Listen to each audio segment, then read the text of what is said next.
The good dinosaur. आज से 65 million साल पहले धरती से एक उल्कापिंड टकराया था, जिस वजह से धरती से सभी डायनासोर्स हमेशा के लिए खत्म हो गए। लेकिन इस कहानी में दिखाया गया है कि उस वक्त वो उल्कापिंड धरती से नहीं टकराया, जिस वजह से धरती से डायनासोर्स का खात्मा नहीं हुआ। और आज 65 मिलियन सालों बाद हमें एक डायनासोर के कपल को दिखाया जाता है जो फार्मर है। उनके 3 अंडे होते हैं, जिसमें से अब बच्चे बाहर निकल चुके हैं। लेकिन इनका जो सबसे छोटा बच्चा होता है, जिसका नाम आर्लो है, वो साइज में सबसे छोटा है। धीरे धीरे वक्त बीतता है और अब ये तीनों के तीनों डायनासोर्स बड़े हो गए हैं। आर्लो के दोनों बड़े भाई अपने माँ बाप की खेती में उनकी मदद करते हैं, पर आर्लो ऐसा कुछ भी नहीं कर पाता। वो हर एक चीज से डर जाता है, ना ही वो भारी भारी सामान उठा सकता है। अब आर्लो के माँ बाप इन्हें बताते हैं कि सर्दियां आने वाली हैं, इसीलिए इन्हें बहुत सारा खाना जमा करना होगा। इन्होंने एक स्टोर रूम बनाया होता है जहां पर ये बहुत सारा सर्दियों के लिए खाना जमा कर देते हैं। और इसके बाद आर्लो के माँ बाप अपने फुटप्रिंट उस जगह पर लगाते हैं। हालांकि आर्लो के भाई भी ऐसा करना चाहते हैं, और आर्लो के पिता कहते हैं कि तुम्हें इसके लिए इस काबिल बनना होगा। जब तुम कभी ऐसा काम कर लोगे और तुम्हें लगेगा कि तुम यहाँ पर फुटप्रिंट लगाने के लायक हो चुके हो, तो मुझे बहुत खुशी होगी। यहाँ पर आर्लो के भाई और बहन आज ही ये काम करना चाहते हैं, इसीलिए आर्लो के पिता उन सबको यहाँ पर कुछ न कुछ काम देते हैं और कहते हैं कि अगर तुमने काम को अच्छे से किया तो तुम आज ही फुटप्रिंट लगा सकते हो। अब आर्लो के भाई और बहन सारे कामों को अच्छे से कर लेते हैं, लेकिन आर्लो अपने साइज की वजह से, अपने डरे हुए नेचर की वजह से ऐसा नहीं कर पाता। आर्लो के भाई और बहन भी अपने फुटप्रिंट को यहाँ पर लगा देते हैं, लेकिन अब सिर्फ आर्लो बचा है जिसे ऐसा करना है। अगली सुबह जब ये उठते हैं तो देखते हैं कि इनका खाना वहां से किसी ने चुरा लिया। आर्लो के पिता आर्लो को एक काम देते हैं और कहते हैं कि जिसने भी हमारा खाना चुराया है उसे तुम्हें पकड़ना होगा, और अगर तुम इस काम में कामयाब हो जाते हो तो तुम भी अपने फुटप्रिंट को यहाँ पर लगा सकते हो। और अब आर्लो किसी भी कीमत पर उस चोर को पकड़ना चाहता है। आर्लो अपने पिता के साथ यहाँ पर उसे पकड़ने के लिए जाल बिछाता है, और कुछ ही देर बाद जब आर्लो यहाँ पर अकेला होता है तो वहां पर एक जंगली बच्चा आता है जो एक बार फिर से इनका खाना चुराना चाहता है, पर अब वो जाल में फंस चुका है। वो आर्लो से कहता है कि मुझे यहाँ से छोड़ दो। हालांकि आर्लो के पिता ने कहा था कि तुम्हें उसे मारना होगा, लेकिन आर्लो उसे मार नहीं पाता, उसे छोड़ देता है। और जब आर्लो के पिता को बात पता चलती है तो उन्हें बहुत गुस्सा आता है। वो कहते हैं कि तुम्हें डरना छोड़ना होगा, और इसके बाद वो आर्लो को अपने साथ ले जाते हैं ताकि उस जंगली बच्चे को पकड़ सके। चलते चलते ये एक घाटी में पहुंच जाते हैं। अब यहाँ पर बिजली चमकना शुरू हो जाती है। आर्लो को बहुत डर लग रहा होता है, और अब यहाँ पर बारिश भी होना शुरू हो जाती है। आर्लो के पिता कहते हैं कि हमें घर वापस चलना चाहिए, लेकिन अब नदियों का पानी बहुत ज्यादा बढ़ चुका है। आर्लो के पिता ये देख लेते हैं, इसीलिए वो आर्लो को उछालकर चट्टान के ऊपर फेंक देते हैं। पर जब वो खुद ऊपर आने की कोशिश करते हैं तभी नदी का बहाव उन्हें अपने साथ बहाकर ले जाता है, जिससे आर्लो के पिता की मृत्यु हो जाती है। इसके बाद आर्लो वापस अपने घर आ जाता है। वो अपने पिता की मृत्यु से बहुत ज्यादा दुखी होता है, और एक दिन जब वो काम कर रहा होता है तभी उसे वो जंगली बच्चा एक बार फिर से दिखता है। वो उसे पकड़ने की कोशिश करता है। हालांकि वो उसे पकड़ लेता है, लेकिन अब वो उस बच्चे के साथ नदी में गिर जाता है। नदी के अंदर उसका सर चट्टान से टकराता है, जिस वजह से वो बेहोश हो जाता है। और जब आर्लो को होश आता है तो नदी के किनारे होता है। इससे पहले कि आर्लो कुछ समझ पाता, उसे वही जंगली बच्चा दिखता है जो चट्टान के ऊपर होता है। वो उसका पीछा करते हुए चट्टान के ऊपर जाता और देखता है कि दूर दूर तक उसे कहीं भी अपने घर का कोई भी निशान नहीं दिख रहा। तभी वो नीचे दोबारा से नदी को देखता है, और उसे अपने पिता की याद आती है कि जब भी तुम्हें अपने घर वापस आना हो तो तुम नदी के साथ चलते चलते अपने घर तक वापस आ सकते हो। और अब आर्लो नदी के किनारे चलते चलते घर की तरफ बढ़ने लगता है, लेकिन पत्थरों के ऊपर चलते चलते उसके पैर से खून निकलना शुरू हो जाता है। आर्लो भूखा भी होता है, और तभी उसे पेड़ पर कुछ फल दिखते हैं जो कि बहुत ऊपर होते हैं। आर्लो उन तक पहुंचने की कोशिश करता है, लेकिन पत्थर से उसका पैर स्लिप हो जाता है। वो लुढ़कते हुए नीचे आता है, और पत्थर के नीचे उसका पैर अब फंस चुका है। आर्लो वहां से निकलने की कोशिश करता है, लेकिन वो निकल नहीं पाता। आर्लो थक हार कर रात को वहीं पर सो जाता है, पर जब सुबह उसकी नींद खुलती है तो देखता है कि जिस पत्थर के नीचे उसका पैर फंसा था वहां पर मिट्टी खोदकर किसी ने रास्ता बना दिया है ताकि वो अपना पैर निकाल सके। वहां पर उसे उसी जंगली बच्चे के छोटे छोटे पैरों के निशान दिखते हैं, जिससे आर्लो समझ जाता है कि ये काम उसी जंगली बच्चे ने किया है जो उनका खाना चुराया करता था। अब वो बच्चा आर्लो के सामने आ जाता है। दरअसल वो उसके लिए यहाँ पर एक जंगली लिजर्ड लेकर आया होता है, लेकिन उसे नहीं पता होता कि आर्लो एक शाकाहारी डायनासोर है। पर जब आर्लो उसे नहीं खाता तो समझ जाता है और इसके बाद वो उसके लिए वही बेरीज लेकर आता है जिसे आर्लो खाना चाहता था, जिन्हें देखते ही आर्लो खा जाता है। पर अब भी उसकी भूख नहीं मिटी होती, इसीलिए वो जंगली बच्चा आर्लो को उस जगह ले जाता है जहां पर उन बेरीज का एक बहुत बड़ा पेड़ है। लेकिन जब आर्लो उसकी तरफ बढ़ रहा होता है तो जंगली बच्चा उसे रोकता है, पर आर्लो रुकता नहीं है और बेरीज खाने लगता है। दरअसल इस पेड़ पर एक बहुत बड़ा सांप होता है जो आर्लो के ऊपर हमला कर देता है, पर वो जंगली बच्चा उस सांप से लड़ता है और उससे हरा देता है, जिससे वो सांप यहाँ से भाग जाता है। अब आर्लो और इस जंगली बच्चे के बीच में दोस्ती हो चुकी है। ये दोनों लगातार आर्लो के घर की तरफ बढ़ने लगते हैं और जब रात हो जाती है तो ये एक जगह आराम करने का फैसला करते हैं। आर्लो अपनी पूंछ से उस जगह को साफ करता है तो वहां से बहुत सारी फायरफ्लाइज उड़ती हैं, जिसे देखकर उसे अपने पिता की याद आती है, क्योंकि जब वो अपने पिता के साथ था तब भी उसने इसी तरह की फायरफ्लाइज देखी थी। और अब आर्लो वहां बैठकर जमीन पर 5 लकड़ियों को खड़ा करता है और जंगली बच्चे को समझाने की कोशिश करता है कि ये मेरा परिवार है। और इसके बाद वो सबसे बड़ी लकड़ी को हटा देता है, जिसका मतलब ये है कि वो जंगली बच्चे को ये बता रहा है कि उसके पिता अब इस दुनिया में नहीं रहे।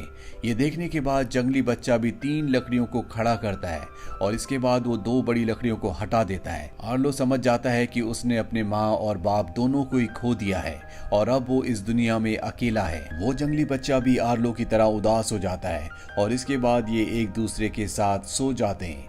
अगली सुबह जब ये उठते हैं तो नदी के रास्ते आगे बढ़ना शुरू करते हैं, पर तभी एक बार फिर से तूफान आ जाता है। नदी का पानी बहुत ज्यादा बढ़ जाता है। आर्लो बुरी तरह से डर जाता है, इसीलिए वो यहाँ से भागना शुरू कर देता है। भागते भागते वो एक पेड़ के नीचे आता है और वहीं पर छुप जाता है।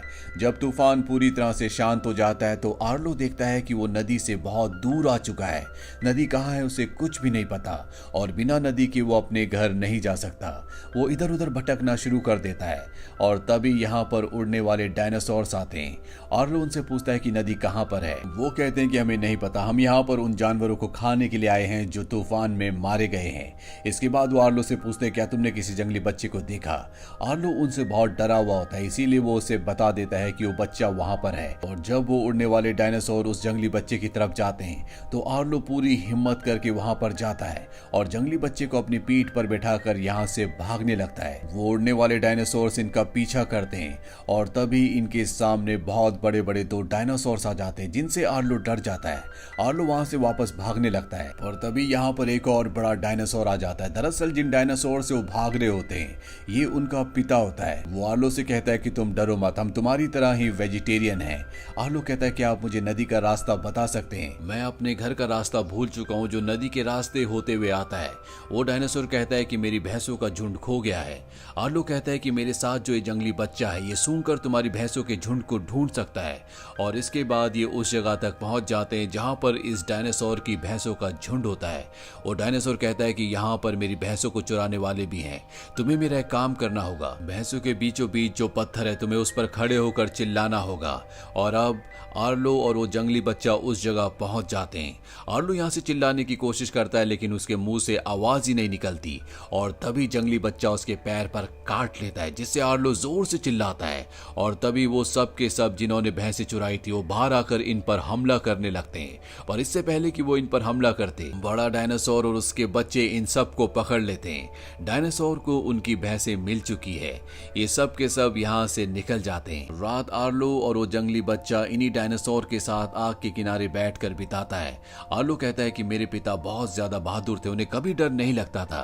तभी वो बड़ा डायनासोर कहता है कि डर सबको लगता है लेकिन तुम्हें ये पता होना चाहिए कि तुम्हें अपने डर पर काबू कैसे करना है। और अगली सुबह बड़ा डायनासोर अपनी भैंसों और अपने बच्चों के साथ आर्लो और जंगली बच्ची को लेकर आर्लो के घर की तरफ निकल पड़ता है। ये चलते चलते पहाड़ के इतनी ऊपर पहुंच जाते हैं कि आर्लो का सर बादलों से बाहर निकल जाता है और तभी उसे सामने वो चट्टान दिखती है जो उसके घर के पास है। आर्लो समझ जाता है कि जल्दी वो अपने घर तक पहुंच जाएगा। इसके बाद डायनासोर्स इन्हें यहीं पर छोड़कर वापस निकल जाते हैं और अब आर्लो और और जंगली बच्चा दोनों खुशी खुशी चिल्लाते हुए उस तरफ बढ़ने लगते हैं। और जब वो छोटा जंगली बच्चा चिल्ला रहा होता है तभी उसी तरह की आवाज उसे सामने से आती है। और जब ये दोनों सामने देखते हैं तो वहां पर जंगली बच्चे की तरह दिखने वाला एक आदमी होता है। दरअसल यही आदमी आवाजें निकाल रहा होता है।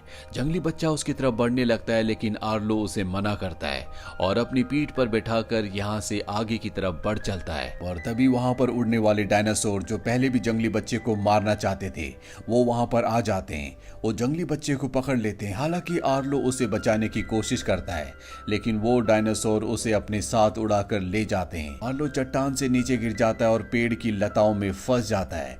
पर तभी वहां पर उसे एक बहुत बड़े डायनासोर का साया दिखता है और ये और कोई नहीं बल्कि उसके पिता होते हैं, जिन्हें देखकर वो खुश हो जाता है। आर्लो अब उन लताओं से आजाद हो चुका है। वो अपने पिता के पीछे पीछे जाने लगता है।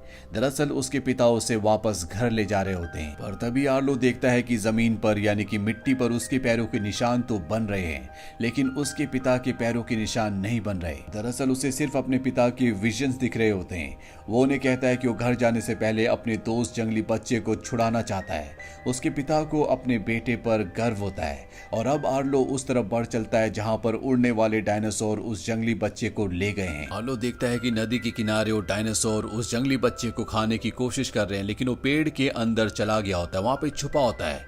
और अब आर्लो को बहुत गुस्सा आता है। वो भागता हुआ जाता है और उड़ने वाले डायनासोर को टक्कर मारता है और इसके बाद वो डायनासोर्स की तरह चिल्लाता है जिससे वो उड़ने वाले डायनासोर्स डर जाते हैं। और इससे पहले कि वो अपने दोस्त को बचाता, पानी में एक बार फिर से फ्लड आना शुरू हो जाता है जिससे पानी का लेवल बढ़ जाता है। और ये फ्लड ठीक वैसा ही था जिस फ्लड में उसके पिता मारे गए थे। लेकिन अब आर्लो अपने दोस्त को बचाना चाहता है, इसीलिए वो अपनी जान की परवाह किए बगैर पानी में कूद जाता है और इससे पहले कि फ्लड जंगली बच्चे से टकराता वो उसे पकड़ लेता है। ये दोनों के दोनों ऊपर झरने से नीचे गिर जाते हैं लेकिन आर्लो ने उस जंगली बच्चे को बचा लिया है। वो उसे किनारे पर ले आता है। आर्लो ने जंगली बच्चे की जान बचा ली है और अब ये दोनों के दोनों आर्लो के घर की तरफ बढ़ने लगते हैं। पर तभी वो केवमैन जो पहले भी इनके सामने आया था वो एक बार फिर से इनके सामने आ जाता है। जंगली बच्चा भागते हुए उसके पास जाता है। वो केवमैन उसे अपने गले से लगा लेता है। यहाँ पर उस केवमैन की फैमिली भी होती है। दरअसल ये इस जंगली बच्चे को अपने साथ रखना चाहते हैं, अडॉप्ट करना चाहते हैं। पर जंगली बच्चा वापस आर्लो के पास आ जाता है लेकिन आर्लो उसे वापस उनकी तरफ धकेलता है क्योंकि वो जानता है कि उसे अपने जैसे लोगों की जरूरत है, उसे प्यार की और केयर की जरूरत है। और जंगली बच्चा भी समझ जाता है कि यही उसके लिए ठीक होगा। ये दोनों एक दूसरे को अलविदा कहते हैं। इन दोनों की आंखों में आंसू होते हैं लेकिन अब आर्लो अपने घर से बहुत नजदीक है। जल्दी वो अपने घर पहुंच जाता है जहां पर वो अपनी मॉम और भाई बहन को देखकर बहुत खुश होता है। हालांकि अब इनके पिता इनके साथ नहीं है पर फाइनली आर्लो अपने घर पहुंच चुका है। आर्लो की मॉम कहती है कि तुमने बहुत बहादुरी का काम किया है, तुमने एक बहुत लंबा सफर तय किया है। तुम्हारे पिता चाहते थे कि तुम हमेशा से एक बहादुर बनो और तुमने उनका सपना पूरा कर दिया।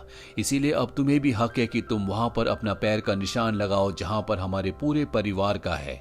और इसके बाद आर्लो अपनी मॉम और डैड के पैर के निशान के बीच में अपने पैर का निशान भी लगा देता है। और इसी के साथ ये कहानी, ये फिल्म यहीं पर खत्म हो जाती है। ये फिल्म ईयर 2015 में रिलीज हुई थी। IMDb पर इसकी रेटिंग है 6.7। उम्मीद करते हैं कि ये कहानी आपको पसंद आई होगी।